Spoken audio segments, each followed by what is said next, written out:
Well, I'm here to talk about some of the successes we have had in urgent care with Lean. A significant Kaizen improvement that we made last year was through our fast track process that we have adapted and evolved and really improved over time. Our goal really was to improve patient flow through the urgent care through this Kaizen event, and our patients were being seen here for, regardless of their complaint, they were in this process for over 50 minutes on average. And that really put up a big red flag for us. That's a long time for an urgent care visit. And by looking at each step in the process, we're able to identify where the waste was for the patient and for the staff. And going back to the data that we pulled in regards to all of the diagnosis that we saw for a significant period of time, we quickly identified that 70 to 80% of our patient volume really were in there was top 3 diagnoses that really kind of took up 70 to 80% of what we saw here. It's lower extremity injuries, it's urinary tract infection type symptoms, and it is sore throats. So once we understood that, we really determined that having standard work for the staff for all of those 3 patient types our hypothesis in the beginning was that we could really improve patient flow by facilitating and removing some of the bottlenecks in our process with those 3 patient types. We significantly improved.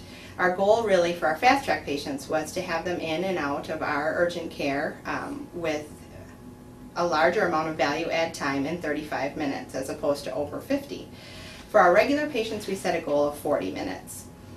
Regular patients being all other patients outside of our 3 top diagnoses. What we have found to date is that we have exceeded our goals by 20 to 26%. Actual fast track length of stay for patients currently average is just over 25 minutes. And our average length of stay for our regular patients is actually just over 35 minutes. So we're exceeding our expectations with that. The protocols and standard work that were put into place have really provided quality care, consistency of care, reduced length of stay. The staff have been able to be much more autonomous with initiating some of these protocol orders that are supported by the medical staff and the providers here.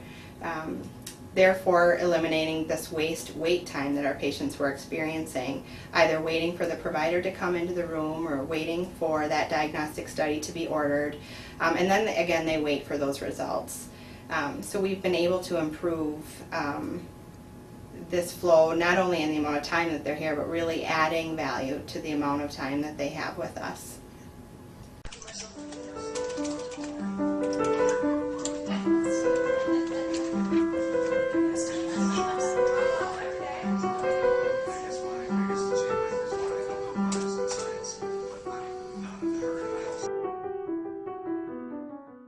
Initially, the staff had some resistance to it. They were scared that it was going to change what they were doing, how they were doing it. They felt they were going to lose control on what their job functions were on a daily basis. After initially starting with our Kaizen events, that attitude and that belief changed.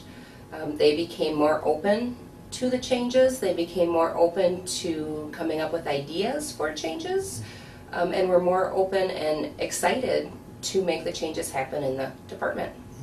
There have been more changes, not as big of changes as the fast track was, but definitely we've done small changes to help not only our patients but as well as our staff.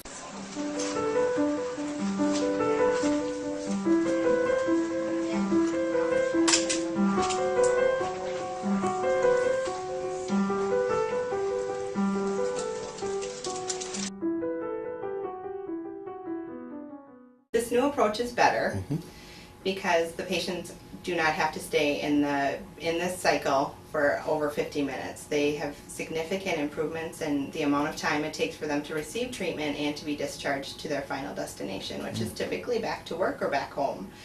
And our customers are very busy people, and it's our job to serve them in a high quality way with the least amount of waste possible. The providers have found this beneficial because some of the protocols that are just naturally ordered on many of these patient types, for example, a urinary tract infection type patient, now will have that testing completed so that when he enters the room, his information is available so that he can more rapidly provide a diagnosis and treatment plan for the patient. As opposed to him going in the room, coming out, ordering the test, going back in the room after the test results are back, and then evaluating and just determining a plan of care. So it has saved our providers steps significantly. The providers are able to leave at the end of their shift, as opposed to in the past when there was many patients waiting at our end of day, our end of business time, and we would remain here to care for these patients several hours into the evening, past their end time. So they have been able to leave much more closer to the end of their shift. The nurses and the other staff have been able to become more autonomous in their role. They can troubleshoot and they can assist patients much more rapidly. When you have a patient who has an injury, a very obvious injury of the ankle, and you know that they're going to need an x-ray, our protocols allow them to facilitate that care. Patients expect that I'm here for an ankle injury, I expect that I will need an x-ray. And if they meet certain criteria, we can facilitate that. And so it provides the staff much more ability to cope with surges because they feel like they are able to be starting that patient flow, and it gives them more control over the way the department works.